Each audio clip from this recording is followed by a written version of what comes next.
রাধে। আমরা শ্রবণ করছি দ্বারকায় গোপকুমারের সঙ্গে মহামুনি নারদের শ্রী বৃন্দাবন মাহাত্ম্য।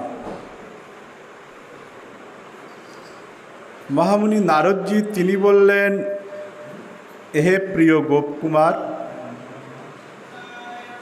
আমি তোমাকে অতি গোপন কথা বললাম, যা আমি বহুকাল নিজের হৃদয় কন্দরে অবরুদ্ধ রেখেছিলাম। সেই গোলক মাহাত্ম্য, শ্রী বৃন্দাবন মাহাত্ম্য আমি তোমায় শ্রবণ করাচ্ছি। দেখো, বিশ্ব ব্রহ্মাণ্ডে যত যত প্রকার দিব্য ধাম আছে, তন্মধ্যে গোলক হচ্ছে সমস্ত ধামের মুকুটমণি। তা সেই গোলক মাহাত্ম্য আমি তোমাকে শ্রবণ করাচ্ছি। বহুকাল আমি আমার হৃদয়ের মধ্যে অবরুদ্ধ করে রেখেছিলাম, কিন্তু এখন যখন আমি দেখলাম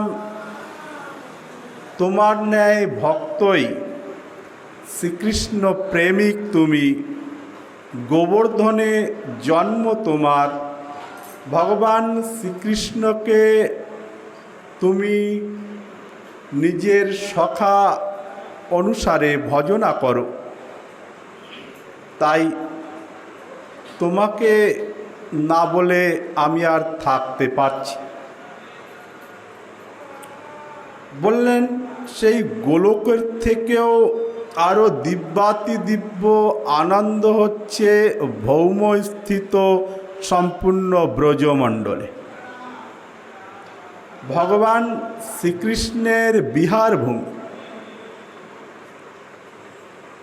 ভগবান শ্রীকৃষ্ণের বিহার ভূমির থেকে মহিমান্বিত আর কোনো ধাম ব্রহ্মাণ্ডে নেই।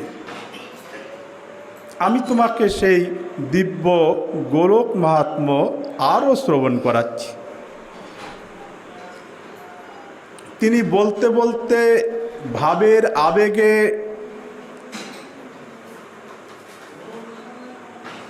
বৃন্দাবনের কথা,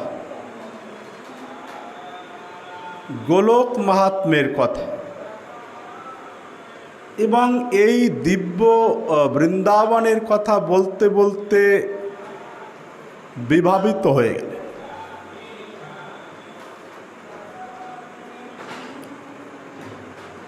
তিনি আরও কত কত লীলা করেছেন। গোচারণের ছলে তিনি মথুরায় গিয়ে যজ্ঞকারী ব্রাহ্মণ পত্নীদের নিকটে অন্ন ভিক্ষা পর্যন্ত করেছিলেন। ব্রাহ্মণ পত্নীগণ নিজ নিজ পতিদের পরিত্যাগ করে কৃষ্ণ সমীপে এসেছিলেন। ভগবান বললেন, হে ব্রাহ্মণ পত্নীগণ, তোমরা আমার নিকটে এসেছ অতি উত্তম। তোমরা বলছো তোমরা আমাকে ছেড়ে আর নিজ নিজ পতিদের কাছে ফিরে যেতে চাও, কিন্তু দেখো, আমাকে পেয়ে গেলে, প্রাপ্ত হলে সেই প্রকার আনন্দ থাকে না। আমার কথা শ্রবণ, আমার কথা কীর্তন, আমার কথা চিন্তন করা, এটাই তো ভক্তের আনন্দ। ন তথা সন্নিকর্ষেণ, সন্নিকর্ষেণ, আমার নিকটে এলে সেই প্রকার আনন্দ নেই। শ্রবণ, কীর্তন স্মরণেই আনন্দ, সাধনেই তো আনন্দ। যারা সাধনাকে কষ্ট মনে করে তারা প্রভুকে ভালোবাসতে পারেন।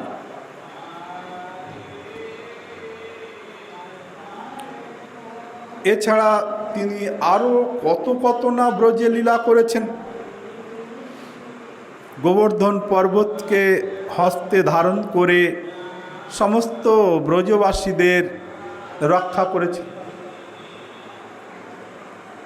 এছাড়াও তিনি একবার বরুণ লোকে গিয়ে নিজ পিতা নন্দ মহারাজকে তিনি উদ্ধার করে নিয়ে এসেছিলেন।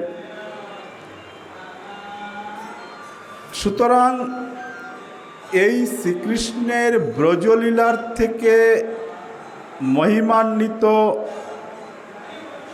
আর কোনো লীলাই হতে পারে না। তাই ভগবানের যত লীলা তন্মধ্যে ব্রজলীলাই শ্রেষ্ঠ। এই কথা বলতে বলতে নারদ মুনির প্রেমোদয় হল। নারদ মুনি কয়েকবারই মূর্ছা প্রাপ্ত হলেন।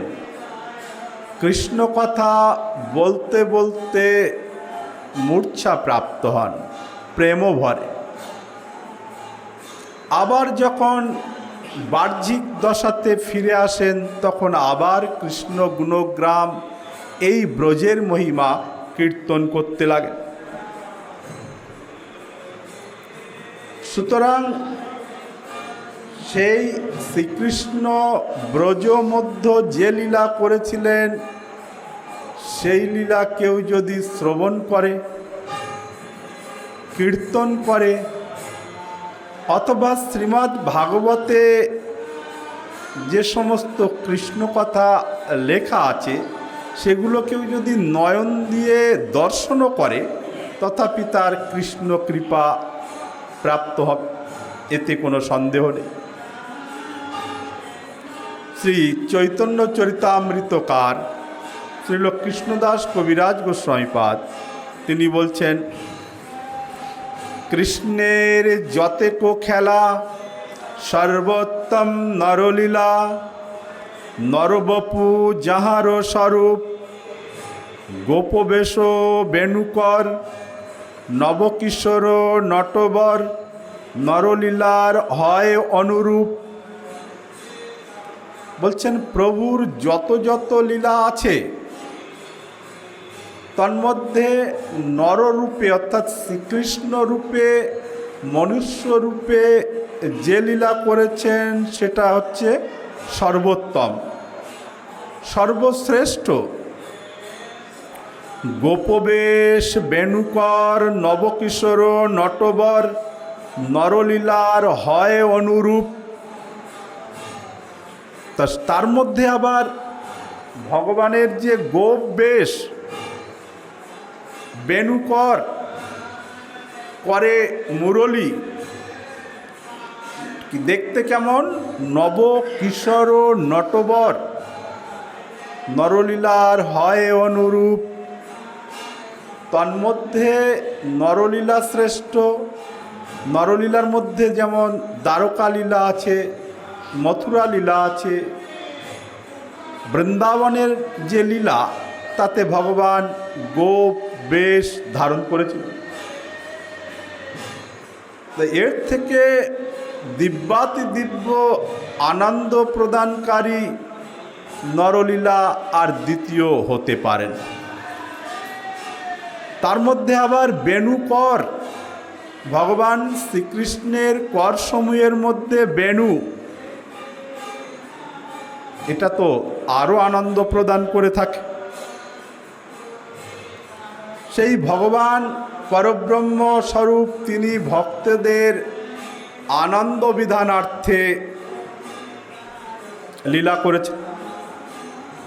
কত প্রকার লীলা। মা যশোমতী এই মাসে তাকে বন্ধন দশায় আবদ্ধ করেছিল এবং শ্রীদাম নামক গোপকে মুষ্টিযুদ্ধে হারিয়ে তার পিঠে আরোহণ করেছিলেন। সেই সময় তিনি এক অসুরকে বলরামের দ্বারা বধ করেছিলেন। আবার সেই সর্বেশ্বর ভগবান তিনি দেহি পদপল্লব মুদারম, শ্রীমতী রাধারানীজিও তিনি মানিনী হলে পর রাধে রাধে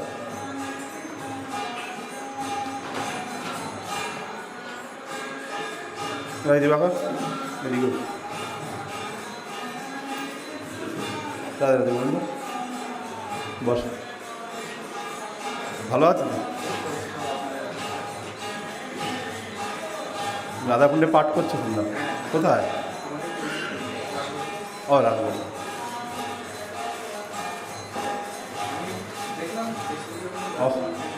ঠিক আমরা কয়েকজন এখানে যারা যারা আছে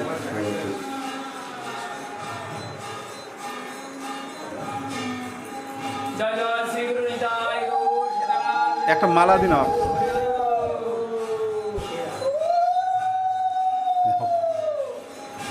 বন্ধু আমাদের খুব প্রিয়জন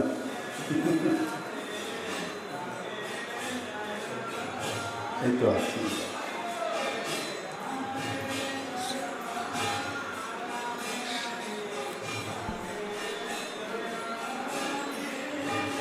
जय जय श्री राधे श्याम निताय गौर हरि बोल। তো ভগবানের এই যে মাধুর্য চতুষ্টয়, চারটি মাধুরী, তন্মধ্যে বেণু মাধুরী সব থেকে আকর্ষণীয়, সর্বশ্রেষ্ঠ বলে প্রতিপাদন করেছেন আমাদের আচার্যপাদগণ। তো গোপকুমারকে বলছেন মহামুনি নারদজি দ্বারকাতে, উপরিস্থিত দ্বারকাতে, দ্বারকা ধামে, হে গোপকুমার, অহৌ কি আশ্চর্যের বিষয়, কেউ যদি কৃষ্ণলীলা শ্রবণ করেন, ব্যক্ত করেন, স্মরণ করেন, তাদের জীবনটাই ধন্যাতিধন্য হয়ে। শুধু তাই নয়, কেউ যদি শ্রীমদ্ ভাগবতের যে লিপিবদ্ধ অক্ষরগুলিও কেউ যদি চক্ষু দিয়ে দর্শন করে, তথাপি তিনি ধন্য হয়ে, এমনই মহিমা। তন্মধ্যে ভগবান শ্রীকৃষ্ণের বংশীর মহিমা সর্বশ্রেষ্ঠ, সকলকে আকর্ষণ করে। কেমন? সেই বংশীধ্বনি শ্রবণ করে বিমান আরূঢ় গন্ধর্ব গান্ধর্বিকাগণ এবং গন্ধর্বরাজ চিত্ররথ আদি, তারা পর্যন্ত বিমোহিত হয়ে গিয়েছে। ব্রজাঙ্গনাগণেরা নিজের শাড়ির আঁচল পর্যন্ত কখন যে স্খলিত হয়েছিল তারা তা বলতে পারে। কৃষ্ণের রূপে এবং কৃষ্ণের বেণুতে আকৃষ্ট চিত্ত হয়ে তারা মোহ পর্যন্ত প্রাপ্ত হয়েছিলেন। মহেন্দ্র, রুদ্র, ব্রহ্মা আদি সব তত্ত্ববিদগণ, মহাবিভূতি সকল, তারাও শ্রীকৃষ্ণের মধুর মুরলীধ্বনি শ্রবণ করে তারাও প্রেম বিকারগ্রস্ত হয়েছে। শ্রী সনাতন গোস্বামীপাদ বলছেন, ভগবান শ্রীকৃষ্ণের বংশীর যে আকর্ষণ, এ কেউ বর্ণনা করতে পারে। মহামুনি নারদজি গোপকুমারকে বলছেন, হে প্রিয় গোপকুমার, প্রভুর সেই বংশীর ধ্বনির যে আকর্ষণ, সেটা অবর্ণনীয়, বর্ণনা হয়। আমি তো কেবলমাত্র প্রয়াস করছি, কিন্তু প্রভুর লীলা মাধুরী সকল কেউ কখনো লিপিবদ্ধ করতে পারে না, কেউ কখনো ব্যক্তও করতে পারে না। বিল্বমঙ্গল ঠাকুর মহাশয় তিনি শ্রীকৃষ্ণের রূপের বর্ণনা লিখবেন বলে, ভক্ত সমাজে উপস্থাপন করবেন বলে অনেক ভজন সাধন করতেন, প্রভুকে স্তব স্তুতিও করতেন। ভগবান কৃপা করে যখন দর্শন দিলেন, বিল্বমঙ্গল ঠাকুর মহাশয় তার পাণ্ডুলিপি তিনি বিসর্জন করে দিলেন। প্রভু বললেন, হে ঠাকুর, এ কী করলে তুমি? তুমি তো আমার রূপের বর্ণনা লিখছিলে।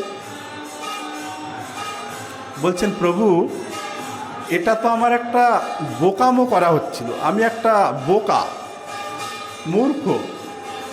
তোমার রূপ যখন তুমি আমায় দেখালে, আমি দেখলাম তোমার রূপের কোনো বর্ণনা হয়। তোমার রূপের বর্ণনা কি করে হবে? তাই তিনি পাণ্ডুলিপিকে বিসর্জন করলেন। মহামুনি নারদজি তিনি বলছেন, বহুকাল ধরে এই বৃন্দাবন মাহাত্ম্য উপরিস্থিত সর্বোপরি সমস্ত ধামের মুকুটমণি গোলক ধাম, সে প্রসঙ্গে আমার হৃদয়ের মধ্যে বহুকাল আমি অবরুদ্ধ করে রেখেছিলাম, গোপন করে রেখেছিলাম। কিন্তু হে প্রিয় গোপকুমার, আমি আজ সেই গোপন রহস্যগুলি আমি তোমায় বর্ণনা করে শ্রবণ করাচ্ছি। জানো, আমার এই কৃষ্ণ কথা বলার জন্য এখন আমার জিহ্বার মধ্যে কণ্ডুয়ান সৃষ্টি হয়েছে। কণ্ডুয়ান মানে চুলকানি, চুলকাচ্ছে, মানে কৃষ্ণ কথা বলার জন্য চুলকাচ্ছে। তাই আমি তোমাকে সেই সমস্ত কথাগুলি বলছি। এই বংশীর ধ্বনির আকর্ষণের কথা বলতে গিয়ে মহামুনি নারদজি পুনঃ প্রেম বিকারে আক্রান্ত হল। আবার যখন চৈতন্য হলো, আবার তিনি বংশীর কথা বলতে লাগলেন। প্রিয় গোপকুমার, ভগবানের যত যত মাধুরী আছে, এই চারটি যে মাধুরী আছে, তার মধ্যে বেণু মাধুরী অন্যতম। শ্রীমান নারায়ণের বক্ষবিলাসিনী মা লক্ষ্মী দেবী, তিনিও ব্রজে এসে শ্রীকৃষ্ণের উপাসনা করছেন। তার মধ্যে নারায়ণের মধ্যে কিছু কমি আছে। নারায়ণের মধ্যে এই চারটি মাধুরী নেই। সেই কারণেই তিনি বেলবনে এসে ভগবান শ্রীকৃষ্ণকে প্রাপ্ত হওয়ার জন্য তিনি উপাসনা করছেন। তন্মধ্যে বেণুমাধুরী অন্যতম। শ্রীমৎ জীবগোস্বামীপাদ তার টিকার মধ্যে বর্ণনা করছেন, শব্দ ব্রহ্মময়ম বেণুম বাদায়ন্তম মুখাম্বুজ। শব্দ ও ব্রহ্মময় বেণু শ্রীকৃষ্ণের যে এই যে বংশী রব, বংশী ধ্বনি, এটা অন্যতম শ্রেষ্ঠ। সেই বংশীধ্বনি শ্রবণ করে কার কি হয়েছে? গগনচারী মেঘের গতি পর্যন্ত রোধ হয়েছে। আকাশের সমস্ত মেঘগুলো তো চলমান, চলতে থাকে মেঘ। ভগবান শ্রীকৃষ্ণের মুরলীধ্বনি শ্রবণ করে মেঘ পর্যন্ত স্থগিত হয়ে গেল। গন্ধর্বরাজের কথা আমরা শুনলাম। এমনকি সনক সনন্দনাদি মহাঋষিগণ, যারা একবার ধ্যানস্থ হলে না জানে কোন কল্পে গিয়ে ধ্যান ভগ্ন হবে তার কোনো ঠিক, সেই সনক সনন্দনাদি তাদের সমাধি পর্যন্ত ভঙ্গ হয়েছে প্রভুর মুরলীধ্বনি শ্রবণ করে। এবং আদিকবি ব্রহ্মাজির বিস্ময় উৎপাদন হয়েছে। দৈত্যেন্দ্র বলি মহারাজের ঔৎসুক্য বেড়ে গিয়েছিল। নাগরাজের মস্তকে ঘূর্ণন, এই বৃহৎ ভাগবতামৃতের মধ্যে বর্ণনায় পাওয়া যায়। টিকার মধ্যে সনাতন গোস্বামীপাদ লিখেছেন, কালীয় নাগের মস্তকের উপরে তিনি রাস করেছেন, মুরলীধ্বনি করেছেন। এটা একমাত্র বৃহৎ ভাগবতামৃতেই পাওয়া যায়, সনাতন গোস্বামীপাদের টিকার মধ্যে, যে তিনি রাস করেছেন, নৃত্য করেছেন, বংশী বাদন করেছিলেন। তাই নাগরাজও সেই বংশীধ্বনি শ্রবণ করে কিংকর্তব্য বিমূঢ় হয়েছে। এ কী হচ্ছে? আমার মস্তকের উপরে প্রভু নৃত্য করছেন, আর এমন মন আকর্ষক সুর, এ তো শোনাও যায় না কোথাও, দেখাও যায় না কোথাও। তা এই প্রকার সমস্ত ব্রজবাসীগণ তারা পর্যন্ত বংশীর রবে আকৃষ্ট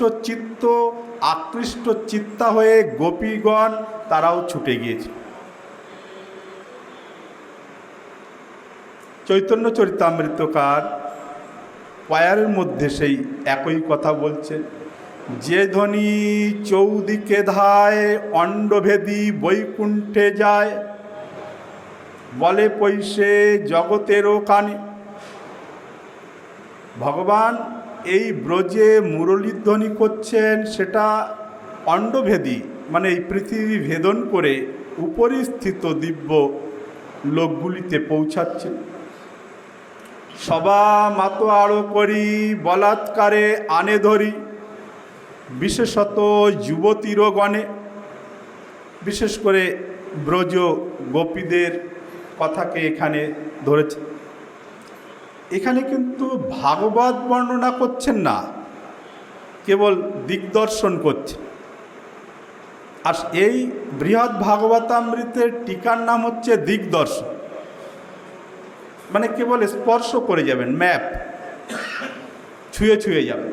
যারা ভাগবত পূর্ণরূপে জ্ঞাত তারাই পূর্ণরূপে বুঝতে পারবে। তা গ্রন্থকার শ্রীল সনাতন গোস্বামীপাদ যেমন বর্ণনা করেছেন, আমি তারই আধারে সংক্ষেপে বলছি। ধনী বড় উদ্ধত পতিব্রতার ভাঙে ব্রত, পতিকোল হইতে টানিয়ানে। ব্রজগোপীগণ শ্রীকৃষ্ণের মুরলীধ্বনি শ্রবণ করে, তাদের তো দিক বিদিক জ্ঞান ছিল না। তারা এক অঙ্গের অলঙ্কার আরেক অঙ্গে ধারণ করেছে। কেউ হয়তো কজ্জল মানে কাজল লাগাচ্ছিল, সেটাকে ঠোঁটেই লাগিয়ে নিলেন। এই প্রকার এক অঙ্গের অলঙ্কার আরেক অঙ্গে ধারণ করেছে। এখানে উদ্ধবজি মহারাজ তিনি প্রার্থনা করেছিলেন যে, হে ভগবান, যদি তুমি আমায় আবার জন্ম দাও, তাহলে আমাকে তৃণ গুল্মরূপে ব্রজে জন্ম দিও। কেন না, আমি ওই গোপীদের চরণ রেণু প্রাপ্ত হব। কোনো একজন টিকাকার তিনি বলছেন, হে উদ্ধব, তুমি তো প্রভুর নিকটে প্রার্থনা করলে ব্রজে গুল্মরূপে জন্ম পরিগ্রহ করে গোপীদের চরণ রেণু প্রাপ্ত হবে। আচ্ছা, মনে করো তোমার ব্রজে প্রভু গুল্মরূপে জন্ম দিল একদম কণ্টকময় বনে, কাঁটাযুক্ত বনের মধ্যে। সেখানে তো গোপীরা যাবে না। বলছে না, সেখানেও যাবে। কি করে? বলছে কেন?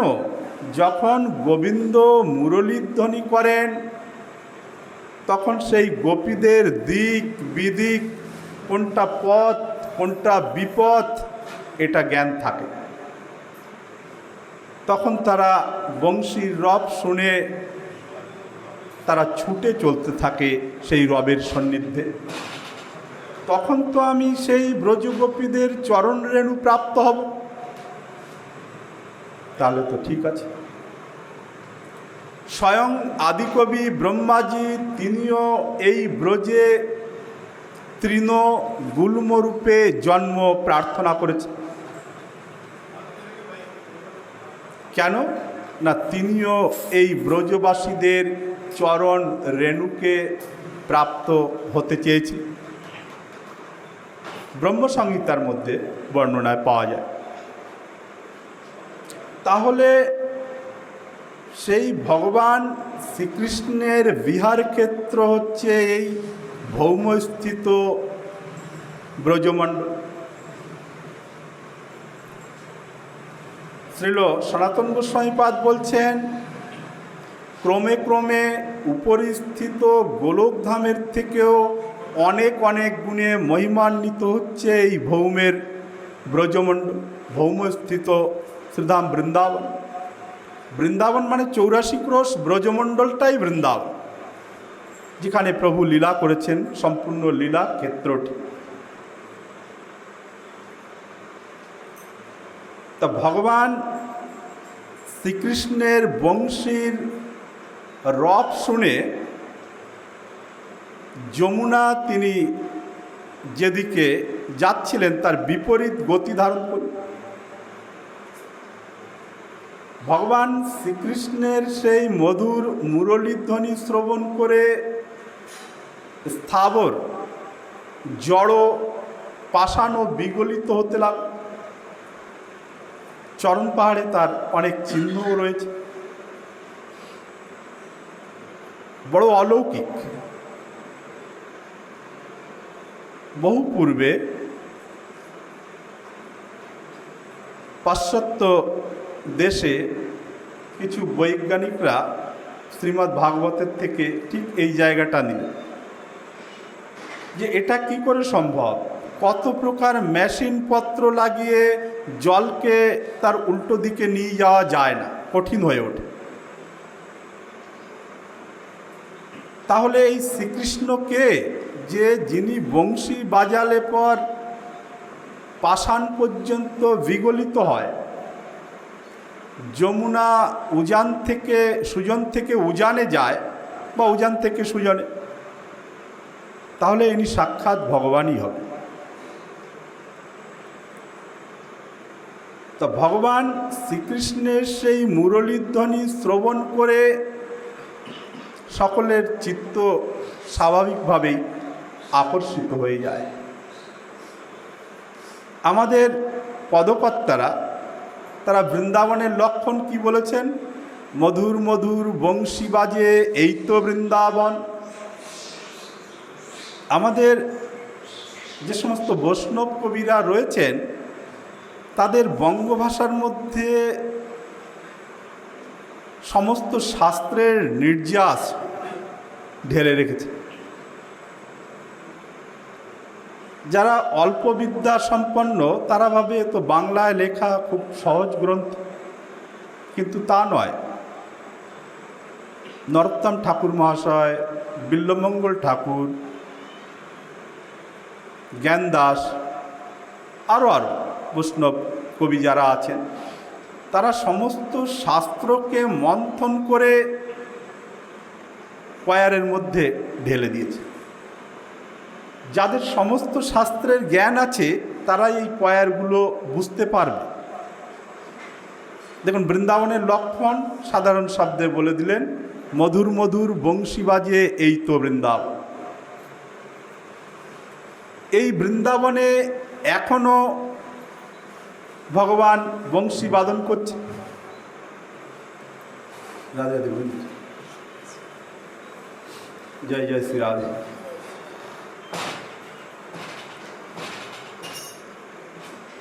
তাই এখনো প্রভু বৃন্দাবনে বাঁশি বাজাচ্ছে। যাদের সেই প্রকার কর্ণ রয়েছে তারা ঠিকই শ্রবণ করছে।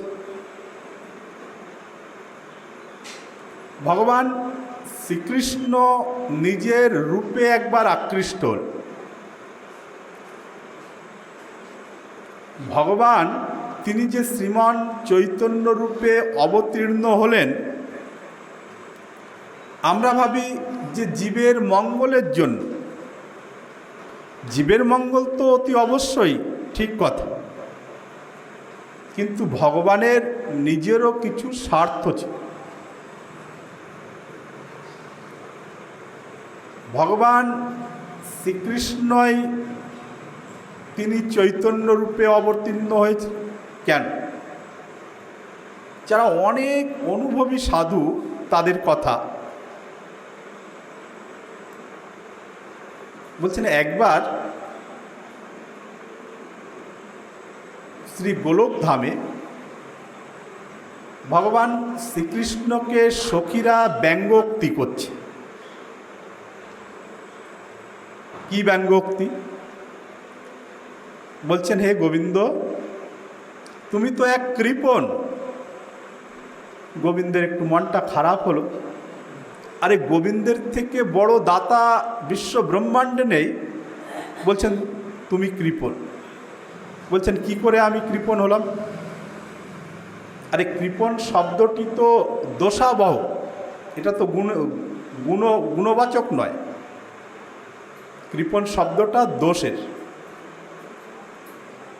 তো গোবিন্দ চিন্তা করছে যে আমাতে দোষ আরোপ করে, এটা কি করে সম্ভব? সখীদের বলল, কেন তোমরা হঠাৎ আমাকে কৃপণ বললে? বলছে না, আমরা বলছি না,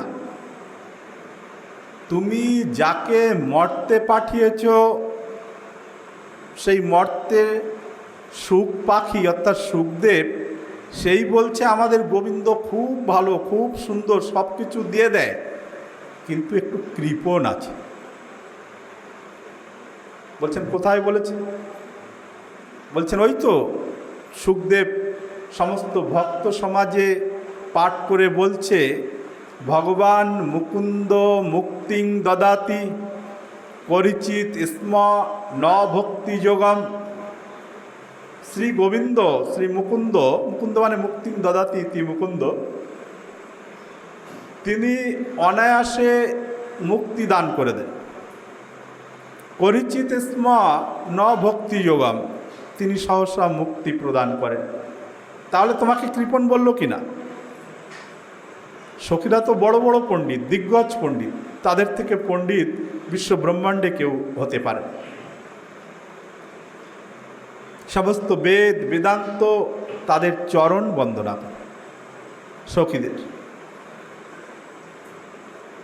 গোবিন্দ মাথাটা নিচু হয়ে গেল। সত্যই তো, আমি যাকে পাঠালাম আমার কথা প্রচার করবে, আমার গুণের কথা, রূপের কথা, মাধুরীর কথা, সে গিয়ে সত্য সত্যই বলছে গোবিন্দ অনেক কিছু দান করে, করিচিত স্ম ন ভক্তি যোগম, কিন্তু ভক্তি সহসা প্রদান করেন। সখীরা তো খুব হাসাহাসি করল। গোবিন্দের তাতে একটু কষ্ট হল। মনটা ভার করে রাধারানীর কক্ষে যখন প্রবেশ করল, রাধারানী বলছে, কি হে, তোমাকে দেখে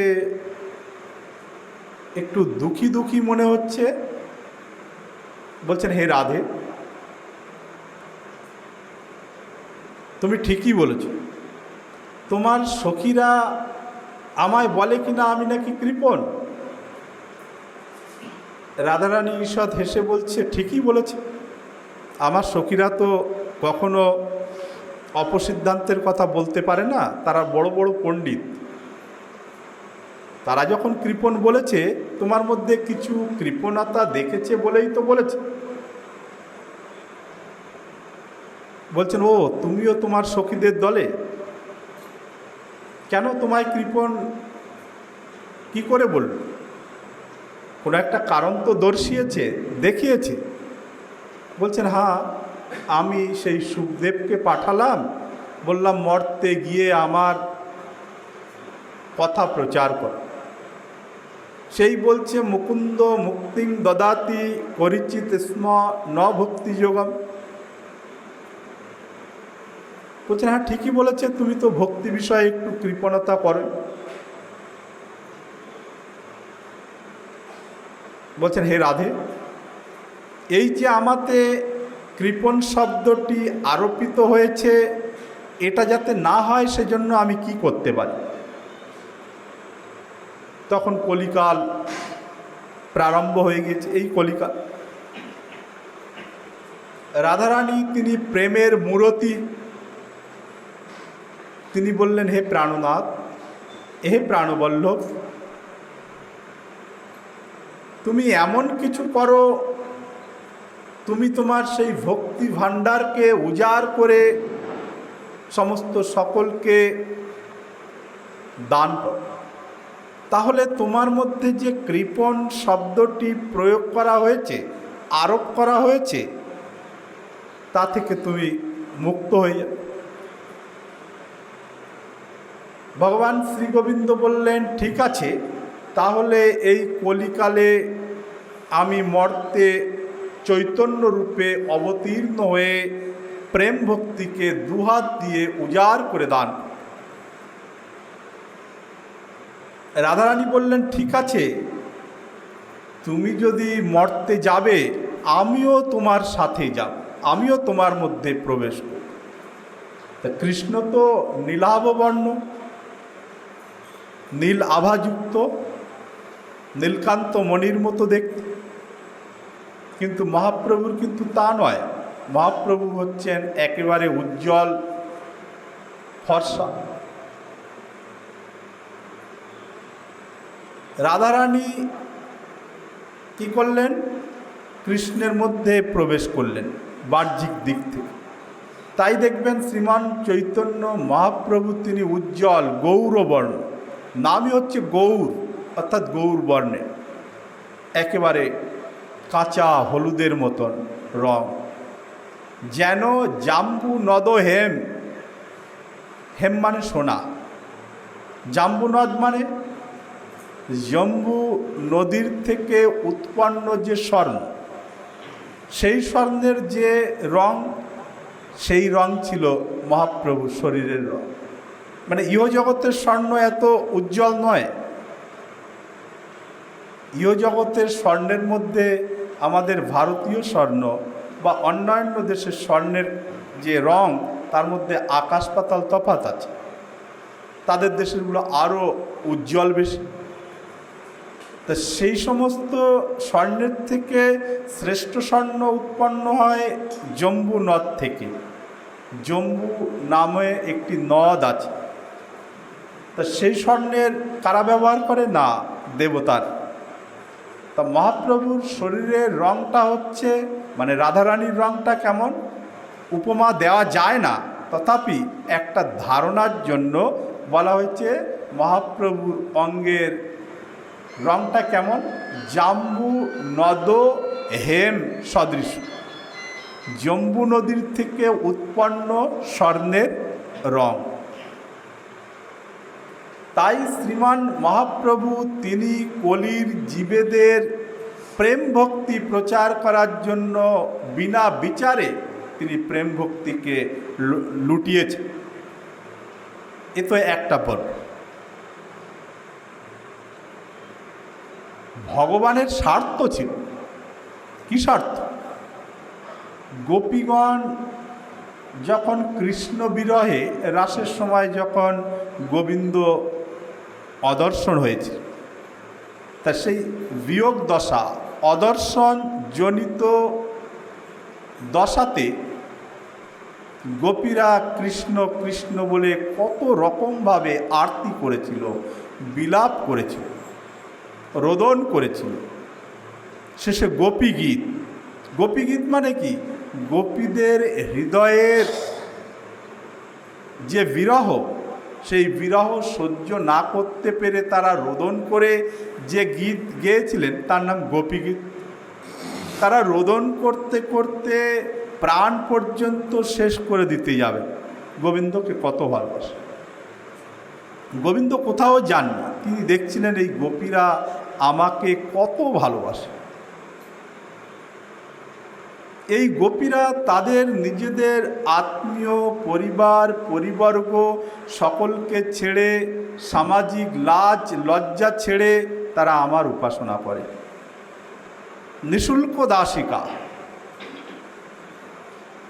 আর এই ব্রজ গোপীরা আমার সেবা করে আমার থেকে কিছু আশাও করে না, নিঃশুল্ক বিনামূল্যের দাস। তো এই গোপীরা আমার মধ্যে এমন কি আনন্দ পায়, আমার মধ্যে এমন কি আছে, এটা আমাকে জানতে হবে। গোবিন্দ তিনি হচ্ছেন প্রেম স্বরূপ। এখন যদি তিনি প্রেম কেমন সেটা যদি আস্বাদন করতে হয় তাহলে তাকে ভক্ত হতে হবে। এখন যেমন রাজভোগ, গোস্বামীগণ উদাহরণ দিয়েছেন, রাজভোগ সবাই খেয়ে বলে বাহ খুব সুন্দর, সুস্বাদু, খুব ভালো। রাজভোগ শোনে আমি খুব ভালো খেতে, কিন্তু রাজভোগ তো আর বুঝতে পারে না যে আমি কেমন। তাহলে সেই রাজভোগ যদি রাজভোগের আস্বাদন নিতে চায় তাহলে কোনো একটি ব্যক্তির রূপ ধারণ করে তাকে রাজভোগ খেলে সে বুঝতে পারে। তা গোবিন্দ তিনি তো প্রেমের খনি, দয়ার সাগর, তিনি তো বুঝতে পারেন। তাই তিনি ভাবলেন এই গোপীরা আমার মধ্যে এমন কি দেখেছে যে তারা পাগল হয়ে গেছে, আমি এটা একবার আস্বাদন করতে চাই, টেস্ট করতে চাই। তাই তো শ্রীকৃষ্ণই শ্রীমান চৈতন্য রূপে অবতীর্ণ হয়ে গম্ভীরাতে থেকে রাধাভাবে বিভাবিত হয়ে তিনি উপাসনা করেছেন যে গোপীরা আমার মধ্যে কি এমন আনন্দ পায়। তাই শ্রীমান চৈতন্য মহাপ্রভু গোপী প্রেম কীদৃশ, রাধা প্রেম কীদৃশ সেটা আস্বাদন করার জন্যই চৈতন্য রূপে অবতীর্ণ হয়ে গম্ভীরাতে একেবারে ছোট্ট গোফার মতন একটি জায়গা, যদিও উপরে গোফা নিচে হয়, তার মধ্যে থেকে তিনি আস্বাদন করতেন রাধা প্রেম কেমন, গোপী প্রেম কেমন। তা মহাপ্রভুরও স্বার্থ ছিল, অর্থাৎ শ্রীকৃষ্ণের স্বার্থ ছিল কি না, আমি ভক্ত রূপে চৈতন্য রূপে অবতীর্ণ হয়ে গোপীগণ আমার মধ্যে এমন কি আস্বাদন করে আমি সেটা আস্বাদন করতে চাই। তাই তিনি চৈতন্য রূপে মুখ্য, তার কারণ ছিল যে তিনি রাধা প্রেম গোপী প্রেম কেমন তা আস্বাদন করার জন্য তিনি চৈতন্য রূপে অবতীর্ণ হয়েছিলেন। আর প্রভুদের কাজ একসাথে অনেক থাকে, একসাথে কার্যপ্রভু করেন 5-7 চৈতন্য চরিতামৃত। প্রভুদের অনেক কাজ থাকে। ভগবান শ্রীকৃষ্ণ দাপরের শেষ ভাগান্তে অবতীর্ণ হয়ে ব্রজলীলা করেছেন, ভক্তদের আনন্দ বিধান করেছেন, মথুরায় গিয়েছেন, সেখানে কংস আদিকে বধ করেছেন, ভক্তদের সুস্থ করে দিয়েছেন, নির্ভয় করে দিয়েছিলেন। দ্বারকায় গেলেন, সেখানে নিজের আত্মীয় বর্গদের নিয়ে, স্বজনদের নিয়ে তিনি সুখে শান্তিতে ছিলেন। তারপরে দেখলেন এই পৃথিবী ভারাক্রান্ত হয়ে উঠেছে সমস্ত অসুরদের অত্যাচার। তিনি পাণ্ডবদের সঙ্গে মিশে পৃথিবীর সমস্ত ভারস্বরূপ যে সমস্ত দৈত্যরা ছিল তাদেরকে নিধন করেন। তবে একসাথে কার্যপ্রভু করেন 5-7, একই সঙ্গে প্রভুর অনেক হেতু থাকে, অনেক অনেক কারণ থাকে। মহামুনি নারদ তিনি এই বংশীর কথা বলতে বলতে একেবারে বিভোর হয়ে উঠলেন, তিনি প্রেমে একেবারে অধীর হয়ে উঠলেন এবং বলছেন, হে গোপকুমার, এই কৃষ্ণলীলা কেউ কখনো বর্ণন করতে পারেন না, তথাপি আমার বলার জন্য আমার জিহ্বায় কণ্ডুয়ান সৃষ্টি হয়েছে। আমি তোমাকে আরও বলব, আমি তোমাকে অতি গোপন তত্ত্বও বলব। এর পরবর্তী অংশ তিনি কি বলবেন তা আমরা শ্রীমান মহাপ্রভুর কৃপা হলে, নিতাই চাঁদের এবং শ্রীমতী রাধারানীর কৃপা হলে আগামী দিবসের পরবর্তী অংশ ধারাবাহিক রূপে আমরা শ্রবণ করব। সুতরাং অধ্যকার দিনের পাঠের বিরাম এখানেই দিলাম। জয় জয় শ্রী রাধে শ্যাম, নিতাই গৌর সীতানাথ প্রেমানন্দে, হরি হরি বল। শ্রী শ্রী गिरिराज महाराज की जय। श्रीमद् भागवत महापुराण की जय। श्री वेदव्यास भगवान की जय। श्री सुखदेव गोस्वामी पाद की जय। श्री परीक्षित महाराज की जय। श्री श्री बृहद भागवतामृत की जय। श्रील सनातन गोस्वामी प्रभुपाद की जय। माता उत्तरा देवी की जय। महामुनि नारद जी महाराज की जय। श्री गोप कुमार की जय। दामोदर व्रत की जय।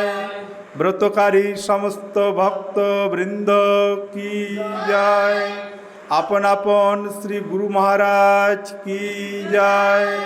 समागत भक्त मंडली की जय। अन्नकूट महोत्सव की जय। जय जय श्री राधे श्याम, निताई गौर हरि बोल।